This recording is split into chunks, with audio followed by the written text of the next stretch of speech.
बाबा। जी बेटा। बाबा मेरे स्कूल की फीस जमा करवा दे, कल आखिरी डेट है।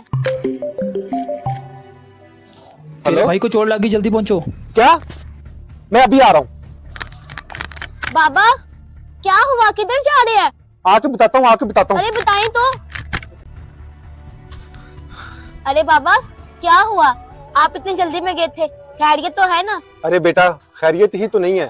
तुम्हारे चाचू का एक्सीडेंट हो गया और उनके पाँव में चोट आई है। या अल्लाह, चाचू ठीक तो हैं? अरे कहाँ बेटा, 1 महीने का प्लस्तर चढ़ गया है। अब उनकी फैमिली का भी खर्चा मुझे ही उठाना पड़ेगा। अरे पापा ये कैसी बातें कर रहे हैं आप? अरे बेटा। हेलो। भाईजान मुझे 15,000 रुपया चाहिए, मैंने दवाई लेनी है। अच्छा ठीक है। देखा, पड़ गई ना मुसीबत, अब 15,000 रुपए मांग रहे हैं। पापा मुसीबत में भाई भाई की मदद नहीं करेगा तो फिर कौन करेगा? और पापा अगर मुसीबत में किसी जरूरतमंद की आवाज हमारे कानों में जाए तो हमें अल्लाह का शुक्र अदा करना चाहिए, क्योंकि अल्लाह ने अपने बंदे की मदद के लिए आपको पसंद किया है, वरना तो वो अकेला ही काफी है। अगर आपको हमारी वीडियो अच्छी लगे तो शेयर लाजमी करें।